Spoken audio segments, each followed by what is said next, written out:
একজন মাদ্রাসার ছাত্র যখন সমাজের দিকে তাকায় তখন তার মনে নানা প্রশ্ন জাগে। চারপাশের বস্তুবাদী দুনিয়া আমাদের শেখায় যার অনেক টাকা আছে সেই সফল, যে বড় বড় ডিগ্রি নিয়ে কর্পোরেট অফিসে বসছে জীবন শুধু তারই। আর এই চিন্তা যখন একজন দ্বীনী ইলমের ছাত্রকে গ্রাস করে তখন তার ভেতর এক ধরনের একাকিত্ব ও হতাশা তৈরি হয়। সে ভাবতে শুরু করে, আমি তো শুধু দিন শিখছি, আমি কি পারবো আমার পরিবারের দায়িত্ব নিতে? আমি কি পারবো সমাজে মাথা উঁচু করে দাঁড়াতে? হে আমার প্রিয় ভাই, আপনার এই মানসিক কষ্টটা কিন্তু মিথ্যে নয়। এই হতাশা আসাটা খুব স্বাভাবিক, কারণ আপনি একজন মানুষ। কিন্তু এই হতাশার অন্ধকারে ডুবে থাকার জন্য আল্লাহ তাআলা আপনাকে বেছে নেননি। একবার বুক ভরে শ্বাস নিন আর নিজেকে জিজ্ঞেস করুন, আপনি আসলে কি পড়ছেন? আপনি পড়ছেন পৃথিবীর সর্বশ্রেষ্ঠ কিতাব, যা স্বয়ং আল্লাহ রাব্বুল আলামিনের বাণী।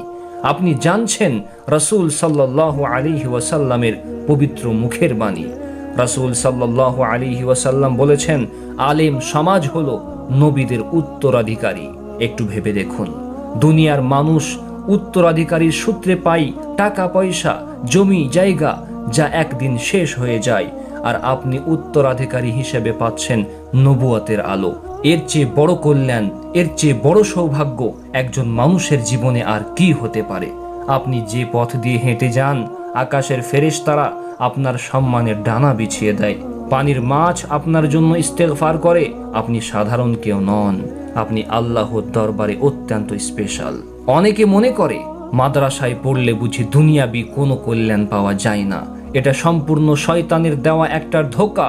আল্লাহ তাআলা কোরআনে স্পষ্ট বলেছেন যে আল্লাহ তাআলাকে ভয় করে, আল্লাহ তাআলা তার জন্য বের হওয়ার পথ তৈরি করে দেন এবং তাকে এমন উৎস থেকে রিজিক দেন যা সে কল্পনাও করতে পারে না। আজকের দিনে দ্বীনী শিক্ষার পাশাপাশি নিজেকে একটু সমসাময়িক যোগ্যতায় গড়ে তুলুন।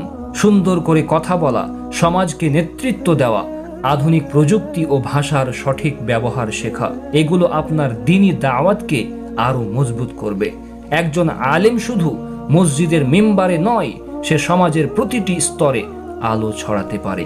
আপনি শিক্ষক হতে পারেন, আপনি লেখক হতে পারেন, গবেষক হতে পারেন, কিংবা একজন সৎ ব্যবসায়ী হয়ে সমাজের পথ প্রদর্শক হতে পারেন। ইলম কখনো মানুষের জীবনকে সংকীর্ণ করে না, ইলম জীবনকে আরো বড় করতে শেখায়। যখনই বুকটা ভারী হয়ে আসবে, যখনই মনে হবে চারপাশ অন্ধকার, তখন দুনিয়ার মানুষের কাছে হাত না পেতে জায়নামাজটা বিছিয়ে দিন। সেজদায় গিয়ে বলুন, আল্লাহ, তুমি আমাকে তোমার দ্বীনের জন্য কবুল করেছো, এই দুনিয়ার মোহে আমাকে হারিয়ে যেতে দিও না। আল্লাহ, তুমি আমাকে পথ দেখাও, আমার এই শিক্ষাকে আমার দুনিয়া ও আখিরাতের কল্যাণের ওসিলা বানিয়ে দাও। মনে রাখবেন, আল্লাহ তাআলা যাকে ভালোবাসেন তাকেই দ্বীনের সঠিক জ্ঞান দান করেন। আপনি আল্লাহর ভালোবাসার পাত্র। প্রিয় ভাই আমার, মাথা উঁচু করুন, আপনি কোনো ভুল পথে নেই।